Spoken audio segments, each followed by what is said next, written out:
ബിസ്മില്ലാഹിർ റഹ്മാനിർ റഹീം. Hello, welcome back. അപ്പോൾ ഇന്ന് ഞാനില്ലേ ബ്രേക്ക്ഫാസ്റ്റിനായിട്ട് ആലു പൊറോട്ട ഉണ്ടാക്കിയിട്ടുള്ളത്. അപ്പോൾ ഇതൊരു വെറൈറ്റി ആയിട്ടുള്ളൊരു ആലു പൊറോട്ടയാണ്. എനിക്കിങ്ങനെ ഓണിയൻ്റെ പൊറോട്ട ഇല്ല, അത് ഭയങ്കര ഇഷ്ടമാണ്. അപ്പോൾ അതും ആലും രണ്ടും കൂടി മിക്സ് ആക്കിയിട്ട് ഞാൻ എൻ്റെ രീതിയിൽ ഉണ്ടാക്കിയിട്ടുള്ള ഒരു ആലു പൊറോട്ടയാണ്. അപ്പോൾ എന്തായാലും ഇതിൻ്റെ ടേസ്റ്റ് നിങ്ങളും കൂടി ഇഷ്ടപ്പെട്ടിട്ട് നിങ്ങളും കൂടി ട്രൈ ആക്കിയിട്ട് ഇതിൻ്റെ ഫീഡ്ബാക്കൊക്കെ അറിയിക്കാം. അപ്പോൾ ഇതിനായിട്ടില്ലേ ഞാൻ കുറച്ച് ഓണിയൻ ഇങ്ങനെ ചോപ്പറിൽ സ്ലൈസായിട്ട് തന്നെ മുറിച്ചെടുത്തിട്ടുണ്ട്. എന്നിട്ട് അതിനെ ആദ്യമേ ഒന്ന് ഫ്രൈ ആക്കിയിട്ട് എടുക്കുന്നത്. ഈ ബറിസ്റ്റയില്ലേ നമ്മൾ ബിരിയാണിക്കൊക്കെ ഫ്രൈ ആക്കിയിട്ട് എടുക്കും പോലെയാണ് എടുത്തിട്ടുള്ളത്.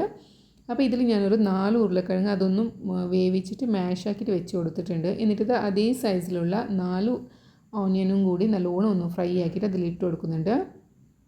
പിന്നെ ഇതിൽ ഇഞ്ചി വെളുത്തുള്ളിൻ്റെ പേസ്റ്റ് ഇട്ട് കൊടുക്കുന്നില്ല, അതിട്ട് അതിൻ്റെ ടേസ്റ്റ് തന്നെ മാറിപ്പോവും, അതുകൊണ്ട് അത് ആഡ് ആക്കുന്നില്ല. പിന്നെ കുറച്ച് സ്പൈസസ് ഒക്കെ ഞാൻ ആഡ് ആക്കുന്നുണ്ട്. പിന്നെ ഇതിങ്ങനെ എണ്ണയിൽ നിന്ന് ഇങ്ങനെ കോരി മാറ്റിയിട്ട് നേരെ ഞാൻ പൊട്ടാറ്റോയുടെ ആ മാഷിലോട്ടാണ് ഇട്ട് കൊടുത്തിട്ടുള്ളത്. അപ്പോൾ ഒരു ചെറുതായിട്ടുള്ള ഒരു ഓയിൽ അതിൽ മിക്സ് ആവുന്നുണ്ട്. അപ്പോൾ ഭയങ്കര ടേസ്റ്റ് ആവുന്നുണ്ട്. നല്ല ക്രിസ്പി ആയിട്ടുള്ള പൊറാട്ട തന്നെ നമുക്ക് റെഡി ആയിട്ട് കിട്ടുന്നുണ്ട്. ഇനിയിപ്പോൾ ഇതെല്ലാം കൂടി ഒന്ന് മിക്സ് ആക്കാം.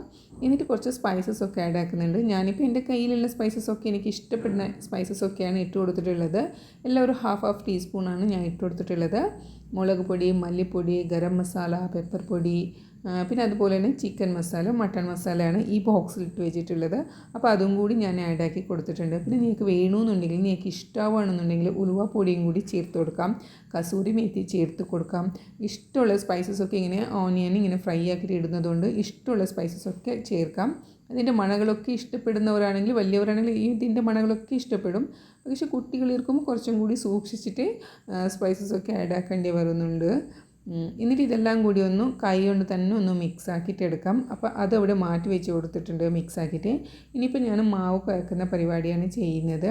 അപ്പോൾ ഇതിൽ കുറച്ച് ഞാൻ ഈ നോർത്ത് ഇന്ത്യൻസൊക്കെ ചേർക്കുന്നത് പോലെ കുറച്ച് കരിഞ്ചീരക, പിന്നെ അയമം, അജ്വൈന്, പിന്നെ കുറച്ച് ജീരക, ഇതൊക്കെ ഞാൻ ചേർക്കുന്നുണ്ട്. എന്നാൽ നമുക്ക് ഈ പൊട്ടാറ്റോയുടെ എന്ന് വെച്ചാൽ ആലു ഇല്ലേ, നമ്മുടെ ഈ ഉരുളക്കിഴങ്ങിൻ്റെ ഐറ്റംസൊക്കെ ഉണ്ടാക്കുമില്ലേ, നമുക്ക് ആ ഒരു എന്താ പറയുക, ഒരു ഗ്യാസ്ട്രിക് പ്രോബ്ലം അങ്ങനെയൊന്നും ഉണ്ടാവാറില്ല.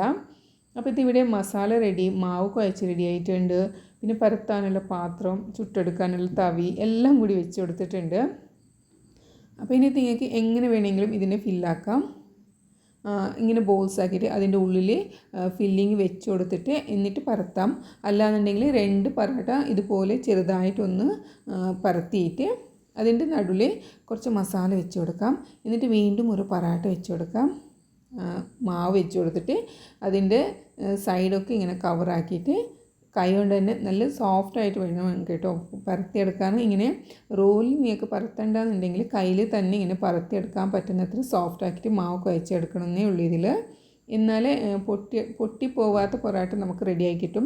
പിന്നെ ഇത് ഓണിയൻ ഉള്ളി ഫ്രൈ ആക്കി ഓയിലായതുകൊണ്ട് തന്നെ ഞാൻ ഇതിട്ട് കൊടുക്കുന്നുണ്ട്. കാരണം എനിക്കിതിൻ്റെ മണം ഭയങ്കര ഇഷ്ടമാണ്. അല്ലാന്നുണ്ടെങ്കിൽ നെയ്യ് തടവി കൊടുക്കാം, ബട്ടർ തടവി കൊടുക്കാം. ഇപ്പം നല്ല ക്രിസ്പി ആയിട്ടുള്ള, കാണാനും നല്ല ഭംഗിയായിട്ടുള്ള പൊറോട്ട റെഡി ആയിട്ടുണ്ട്. ഇനി ഇത് കെച്ചപ്പിൻ്റെ കൂടെയാണ് കഴിക്കാൻ പോകുന്നത്. അപ്പോൾ എല്ലാവർക്കും ഇഷ്ടപ്പെടുന്ന ഒരു ആലു പൊറോട്ട, ഈസി ആയിട്ടുള്ള ഒരു പൊറോട്ടയും കൂടിയാണ്. നിങ്ങളും കൂടി ട്രൈ ആക്കുക, എന്നിട്ട് നിങ്ങളെ ഫീഡ്ബാക്ക് അറിയിക്കുക. അതുപോലെ തന്നെ എൻ്റെ ചാനൽ നിങ്ങൾക്കിത് കാണുമ്പോൾ ഇഷ്ടമാവുകയാണെന്നുണ്ടെങ്കിൽ സബ്സ്ക്രൈബ് ആക്കുക, ലൈക്ക് ആക്കുക. അപ്പോൾ ഞാൻ നിങ്ങൾക്ക് ഇനി അടിപൊളി വീഡിയോ ആയിട്ട് കാണാം. താങ്ക്